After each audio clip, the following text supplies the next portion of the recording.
السلام عليكم ورحمة الله وبركاته، ازيكم عاملين ايه؟ يا رب تكونوا بخير. اللهم صل وسلم وبارك على سيدنا محمد وعلى آله وصحبه أجمعين. أنا سعاد ودي قناتي. لو أول مرة تشوفوني وعجبكم محتوى فيديوهاتي حطوا لايك واشتركوا في القناة وفعلوا زر الجرس على الكل عشان يوصلكوا كل جديد بقدمه وتكونوا أول ناس بتشوفوه. النهاردة بقى عندنا ايه؟ النهاردة عندنا وليمة. وليمة بمعنى كلمة وليمة، انتوا طبعا شايفينها بعينيكم، شايفين العظمة والحلاوة والجمال. أنا فخورة بنفسي يا جماعة، أنا متفشخرة. آه، كان ليا الشرف طبعا ان انا عملت يعني بعض من هذه الوليمه، يعني مش هقول كلها عشان ما يبقاش حرام عليا، بس كان عندنا مناسبه حلوه الحمد لله رب العالمين. ربنا يجعل مناسباتكم كلها جميله وطيبه كده ان شاء الله وسعيده باذن الله مفرحه. فكان عندنا مناسبه بس عاملينها في البيت، فمش عندي انا شخصيا، بس عند يعتبر يعني زي بنتي، وانا مش كبيره قوي كده يا جماعه، بس يعني زي اختي الصغيره. طيب ماشي. بس فانا كنت مسؤوله الى حد ما، انا وحد معايا تاني او يعني كذا حد الحقيقه، فكنا مسؤولين عن الاكل. تمام. فدي بدايه اليوم، يعني ده كده كان بدايه اليوم. اليوم الوليمه نفسه كان بدايته، فقلنا بقى هنعمل شويه حركات كده وحبشتكنات كده عشان نبين ان في ايه، عندنا مناسبه حلوه. تمام. فكانت العزومه كانت في البيت، فجبنا الكراسي دي وكان في ترابيزات والسفره اللي انت شفتها في اول الفيديو. تمام. اول ده كان قبلها بيوم الحقيقه، بس اللقطه الاولانيه دي كانت في نفس اليوم الصبح. ده كان اول اليوم بقى. احنا بدأنا هنعمل محشي، احنا مركزين في المنيو بتاعنا كده، عاملين فيه محاشي وعاملين فيه لحمه بارده وطريقتها بالتفصيل في الفيديو ده، وعاملين وايه تاني يا ولاد، ايه تاني، وكفته ورز بسمتي وفراخ مشويه وجلاش باللحمه. لا عندنا حاجات كتير هنعملها ان شاء الله. فبدايه اليوم طبعا اكتر حاجه بتاخد عك وغلبه المحشي. فالورق العنب ده كان متفرز زي ما انتوا يعني متعودين معايا.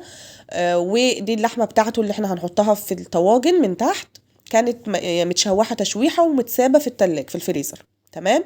يعني طبعا عارفين الحاجات الكبيره دي بيبقى متجهز لها من قبلها بفتره. بس فاحنا كان الحقيقه كان اغلبيه الشغل كان كله معمول وجاهز. فعاملين اللحمه اللي هي بتاعه الطواجن اسمها ايه، متشوحه ومتشاله في الفريزر. اللحمه بتاعه الجلاش متعصجه ومحطوطه في الفريزر برضو. ما فيش غير اللحمه البارده بس هي اللي هتتعمل في نفس اليوم. والمحشي والجلاش هيترص بس في الصواني. وهنسلق بقى ورق العنب وورق الكرنب برضو كان مسلوق وكان محطوط في التلاجة في الفريزر. تمام. بس فبدايه اليوم عملنا الصلصه برضو كنا مخزنينها زي ما انتم متعودين معانا طريقه التخزين اللي احنا بنخزنها.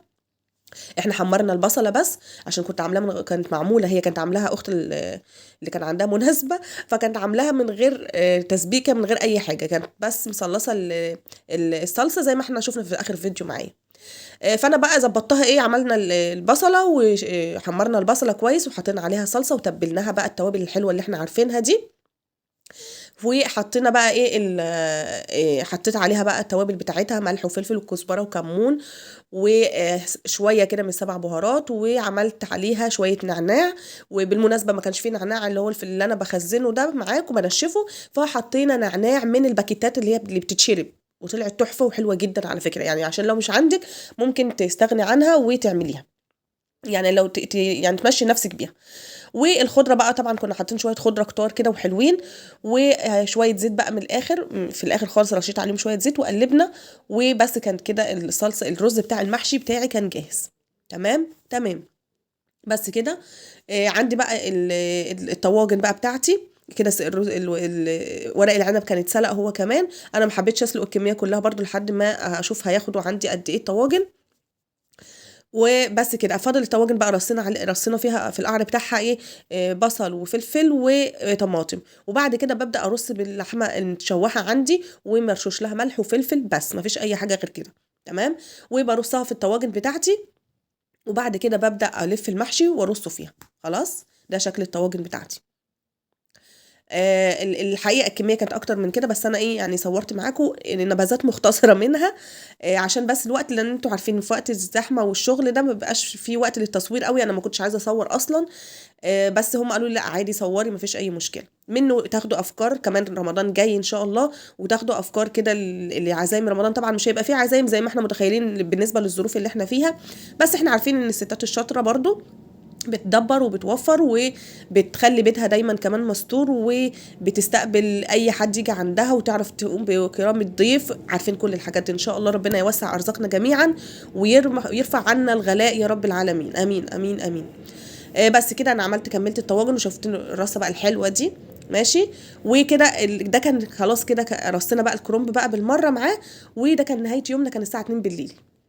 خلصناهم وحطيناهم تحت الشباك كده، في طبعا الجو برد جدا، بس حطيناهم برضو تحت الشباك عشان إيه يبقوا في التهوية. تمام كده. كنا يعني خلصنا ورق العنب وبنبدأ في ورق الكرنب. تمام. بس هنخلص بقى الليلة دي كلها ونرصه، وعملنا رز تاني، وكان كده خلاص يعتبر المحشي خلص. ونمنا بقى وصحينا تاني يوم الصبح، اول ما فتحت عيني الساعة 8 الصبح على عرق اللحم. تمام. العرق اللحمه انا ما كانش الحقيقه، ما كانش متظبط من عند الجزار، فكان في حته كمان، حته لحمه بالطول وكده كمان، ما كانتش عرق ولا حاجه، بس انا فصلتها عن بعضها. وبدات الف اربط بقى شطشته طبعا كويس. وبدات بقى ايه اربطه بخيط عادي جدا، خيط بكر عادي جدا بس يكون نظيف طبعا. وعملته على تقريبا كده 4 طبقات. وبعد كده بدات اربطه بالشكل اللي انتوا شايفينه ده. وهجيبه بقى مره احنا كده بنتكلم بالعرض. هجيبه بقى مره بالطول زي ما انتوا شايفين كده. ايوه. عشان ربط العرق ده بياخد، يعني في ناس كتير جدا ما بتعرفش تعمله. فانا قلت هجيبه بالتفصيل الممل، عشان ده الحاجه اللي يعتبر مختلفه، اللي احنا ما عملناش قبل كده في القناه. فعشان كده قلت اصوره لكم بالتفصيل الممل. والله اعلم هتتكرر الفرصه دي ان انا اعمل حاجه زي كده ولا لا، في ظل غلاء الاسعار. فعشان كده قلت ايه يعني ايه تبقى فرصه ان انتوا تعرفوه. بس بلفه زي ما انتوا شايفين كده كويس من كل ناحية. وبربط الخيط على كده وخلاص. تمام. بعد كده بقى بجيب عندي فصوص من التوم الصحيح. ماشي. دي بقى اسس شرايح اللحمه البارده، او عرق اللحمه، او عرق التريبيانكو. العرق التريبيانكو ده الوحيد اللي الحاجه اللي تتعمل بيه هو عرق اللحمه، لانه تقطيعته سهله وبيستوي كويس، وتقطيعته بتبقى حلوه لما بتيجي تقطعيها وهي بارده. تمام. انا زي ما انتم شايفين كده بعمل اخرام كده فتحات كده بالسكينه، وبحط فيها التوم، فصوص التوم كامله زي ما انتم شايفين كده بالظبط. تمام. هكمل بقى كله زي ما انتم شايفين كده، احط فيه من كل حته، عشان لما تيجي تقطعي الشرايح تبقى متقطعه ومحطوط فيها كده في كل حته فص توم او حته قطعه من التوم، فبتدي طعم حلو جدا جدا جدا. تمام. طبعا ما بيتسابش ولا بيتعمل، هو بيتجهز زي ما انتم شايفين كده. وكان عندي زي ما قلت لكم، كان عندي كميه تانية، فكنت هكملها بالمره، وبعد كده هجيب لكم التسويه بتاعته ايه كله مع بعض، يعني اكمل الكميه كلها واسيبها لكم مع بعض. التسويه بتاعته سهله جدا جدا جدا، ما فيهاش اي افتكاسات ولا فيها اي اختراعات. هنعمل الصوص بتاعه برضو اللي بيترش عليه من فوق كده بتاع اللحمه البارده. انا كنت معتقده زمان ان اللحمه البارده دي لحمه بارده يعني لازم تتقدم بارده. لا يا جماعه، مش لازم تتقدم بارده والله ولا حاجه. يعني عادي، انت بس اهم حاجه ان انت تقطعيها وهي بارده. تمام. نيجي بقى للعمايل العرق نفسه تسويته. اول حاجه عندي زبده، يستحسن تكون زبده او سمنه. ماشي معاها بس شويه زيت صغيرين عشان ما يعملش الزبده بتاعتي ما تتحرقش. تمام. وبسخنهم على اعلى درجه. تمام. لحد ما الزبده بتاعتي تبدا تغير لون كده زي ما انتم شايفين. وبعد كده ببدا انزل بالعرق بتاعي على الصينيه على طول. انا طبعا جايبه هنا صينيه غويطه. ماشي. علشان ايوه عملت اختبار كده، لقيتها هتعمل تش، لازم تعمل تش بصوت عالي قوي عشان تتصدم، وعشان ما تلزقش كمان في الصينيه بتاعتك. خلاص. بس كده هحط بقى هقلب ده بس عشان اوريه لكم كمان بالتفصيل. لازم بقى تقلبيه على كل الجوانب بتاعته. ده العرق التاني اللي كان لازق فيه. بصوا خد اللون ازاي الذهبي ده ازاي. شايفين؟ بنفس الطريقه كده على كل جنب منه، على كل جنب. ويستحسن كمان اللي هي ايه الحته اللي من ناحيه دي والحته من الناحيه الصغننه دي برضو تقلبيها عليها لو استطعتي. ما استطعتيش خلاص ما فيش مشكله. تمام. لان الحركه دي بتقفل المسام بتاعته كلها، بتخلي الميه بتاعته كلها تتحبس جواه ويستوي كويس، وفي نفس الوقت يبقى طري ما يبقاش ناشف. خلاص. بفضل اقلبه بقى على كل الجوانب زي ما انتم شايفين كده. وخلاص كده يبقى المسام بتاعته كلها اتسدت. وبعد كده ببقى عامله له بقى البوكيه جارنيه بتاعه، اللي هو ايه الجزر وفلفل وبصل وفصين من الثوم. تمام. كل ده محطوط في الطبق ده، وببدأ بقى ايه احطهم عليه. وفي الحتة بتاعت التوم دي انا رشيته فلفل اسود. تمام. يعني في الاول خالص، وبعد كده حطيته على الزيت، على الزبدة. بس في الفترة دي بقى هشوح بقى الخضار ده معاه كويس جدا لحد ما يبدأ يدبل، وبعد كده هرش عليه ايه، هتبله. بس كل التوابل طبعا من غير ملح. احنا لحد دلوقتي ما دخلناش ملح خالص عشان السوا بتاعه يبقى مظبوط. تمام. التشويحه الحلوه دي، وبعد كده هدبل الخضار في الزبده والزيت اللي موجودين، والصوص طبعا اللي نزل من اللحمه. وبعد كده بقى هبدا اتبله بالفلفل الاسود. ماشي. الفلفل الاسود اساس طبعا. احنا دلوقتي مش عايزين نغير طعم خالص اللحمه، عايزينها تفضل لحمه زي ما هي، فمش هنحط غير فلفل وروزميري بس، مفيش حاجه تاني. ولو عندك زعتر بيبقى حلو جدا برضو. خلاص. بس كده. انا طبعا مكتره الروزميري هنا والفلفل عشان الكميه عندي ما شاء الله كبيره. لكن لو انت عندك هو عرق واحد، لا بتاخدي يعني ايه حاجات بسيطه جدا. اخر حاجه بقى بعد ما الخضار برضو كله دبل وخلاص، بيبقى خلاص دخل على سوا، بحط الملح بقى بتاعي وبقلبه كده كويس، وببقى مسخنه ميه عندي، وبزود بقى شويه ميه لحد بس نص الصينيه. تمام. زي ما انتوا شايفين كده. انا الوصفه دي بالذات هي اللي انا تعمدت ان انا اعملها كويس معاكم، علشان يعني زي ما قلت لكم انا ما عملتهاش قبل كده على القناه. ببدا بقى، كنت بوري لكم، ببدا بقى ان انا بغطي الورق بالورق الفويل. تمام. بس انا حطيت الباقي عندي، باقي اللحمه عندي، وزي ما قلت لكم الميه دي سخنه، فبزود عليها بقى، بزود العرق بقى شويه ميه كده حلوين. تمام. او شايفين نص الصينيه بالظبط، او نص العرق يبقى متغطي. وبعد كده بحط عليه الورق الفويل وبقفله كويس جدا جدا، ممكن ورقتين 3 كمان. وبعد كده بحطه في الفرن. بس انا للامانه برضو لقيت ان الفرن يعني ايه، مش هينجز معايا قوي، وانا مستعجله وعايزاه يلحق يبرد عشان اعرف اقطعه. فطلعته على نفس العين تاني وسويته، اخد معايا ساعتين بالظبط.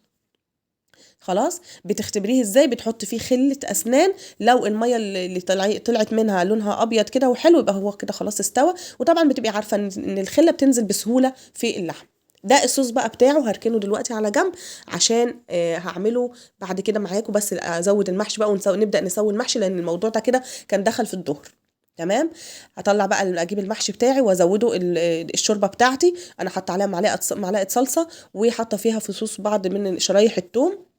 ماشي. ولو طبعا حابه بقى شطه، حابه بقى تزودي دايما بنزود الشوربه بتاعتنا ملح، بنخليها مالحه شويه. يعني الشوربه بنخليها مالحه شويه عن الطبيعي، عشان على بال ما بتستوي في المحشي بتخلي المحشي مظبوط. لكن لو هي دلعه هتخلي المحشي برضو يبقى دلع معاكي. تمام. بزود الطواجن معايا زي ما انتم شايفين كده. والميه بهزه بقى شويه كده عشان اتاكد ان الميه بتاعته كويسه ومظبوطه ويستوي كويس. بس كده خلصت. هغلف بقى هغلف عندي الورق العنب بورق الفويل، وبدخله الفرن. بيدخل الفرن بياخد قد ايه؟ بياخد حوالي من ساعه الا ربع ساعه. بحط عليه بقى شرايح من الليمون كده من فوقه عشان تديه مزازه كده وطعم حلو. طبعا الشوربه انا مزوده فيها برضو شويه زيت حلوين كده عشان، او سمنه زي ما انت عايزه. بس الورق العنب كمان بيحب الزيت اكتر. تمام. بغلف بقى الطواجن بتاعتي كلها كده بالفويل، وبحطها في الفرن بتاعي. تمام. زي ما انتوا شايفين كده. كان يوم حلو قوي. ويعني كنت مبسوطة بنفسي، لان لو تعرفوا بقى ان دي اكتر شغلانة انا بحبها، وفكرت مؤخرا ان انا اشتغلها. اللي هو عارفين اللي انتوا اللي هو طباخين الافراح دول، ايوه انا بحبهم قوي. بحب اتفرج عليهم جدا كمان. فاتعلمت منهم كتير جدا الحقيقة. فبحب انا لما بروح افراح كمان، وبيبقى عندي عزومات وحاجات زي دي، بركز قوي في الحاجات دي. وبحب اعمل الوصفات بتاعت الافراح. المهم احنا كده عملنا الجلاش، رصيناه. وزي ما قلت لكم اللحمه المفرومه كانت متعصجه وجاهزه. فكانت الخلطه بتاعته اللي هو اللبن والبيض، وتبلناها بملح وفلفل وبس، على كده مفيش اي حاجه تاني. وبدات ازود بقى الجلاش، واسيبه يتشرب كده شويه على بال ما شربت الحاجات التانية. وخلاص كده بحطه في الفرن وبسويه. تمام. ده كده كان الموضوع على العصر، لان الاكل كان هيبقى بعد المغرب. الاكل العشاء هيبقى بعد المغرب او الغدا ايا كان. هنبدا نغرف يعني بعد المغرب على طول. فاحنا حطينا بقى بعد العصر على طول، حطينا الورق العنب كان استوى، وحطينا بقى الجلاش. على بال ما هو يستوي بقى هكون انا هقطع بقى وعرق اللحمه خلاص كده انا كنت شلته قدامكم وحطيته في حته بعيده كده يبرد مع نفسه. كان استوى اذان الظهر بالظبط، كان استوى. هنا بقى ده الكلام ده كان يعني بعد ما زودت بقى حطيت الحاجات في الفرن. فهبدا بقى تسويه. يعني يستحسن السكينه بتاعتك تبقى حاميه جدا او مشرشره زي اللي انا عاملاها دي، عشان ما تفرفتلكيش. طبعا اول قطعه لازم تبقى ضحيه كده، لكن بعد كده زي ما انتم شايفين، بصوا شايفين فصوص الثوم كانت عامله ازاي، كانت طالعه حلوه جدا وكانت طالعه تحفه زي ما انتم شايفين كده. اخلص وارجع لكم. كده انا قطعت الاول عرق، فاضل بقى العرق التاني. يطلع الفتافيت دي بقى طبعا كلنا دقنا منها. كده خلصت الكميه بتاعتي كلها. هغلفها بقى بورق فويل كويس واسيبها في الفرن في الدفا، يعني مش متولع عليها طبعا، بس هسيبها في حته ما تبردش منها قوي. وقبل ما اقدمها على طول هحطها في الفرن عشان تبقى دافيه ما تبقاش بارده. تمام.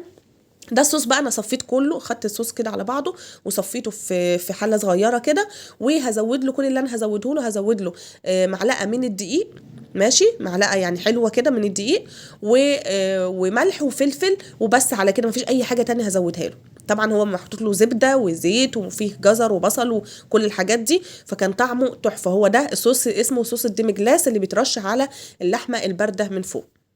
فظبطت الملح بتاعه وهظبط الفلفل الاسود. وبعد كده هسيبه بس يغلي غلوتين، يتقل كده، لان الدقيق بيخليه ايه، سميك شويه كده زي ما انتم شايفين. تمام. بهف على نفس الريحه كده بشم. كان طعمه تحفه تحفه وعجب الناس كلها ما شاء الله اللهم بارك. بس كنت جبت حته بقى من الفتافيت اللي انا قلت لكم عليها كده وبدوقها. كان هنا محشي خلاص استوى، محشي الكرنب خلاص كده استوى، ورق العنب كده استوى. وده كان شكل السفره بقى في الاخر. يا رب يكون الفيديو عجبكم النهارده واستفدتوا منه ولو حاجه بسيطه جدا. ويا رب يجعل ايامكم كلها سعيده ومباركه ان شاء الله، وفي كلها افراح وهنا باذن الله تعالى. ده هنا كنت بحط التاتش بتاعي بقى، وبحط الاطباق، برص الاطباق في الناحيه دي والناحيه دي. وقولوا لي بقى رايكم في السفره الحلوه دي والرص بتاع الاطباق. الفراخ طبعا ما جبتهاش معاكم عشان انتوا عارفين طريقه تتبيلها وتسويتها كويس، عملناها مع بعض كتير جدا. والكفته برضو والرز البسمتي ان شاء الله في مره تانية هجيبها لكم. هنا بس اكون وصلت لاخر الفيديو. هنا اقول لكم السلام عليكم ورحمه الله وبركاته، ودمتم سالمين.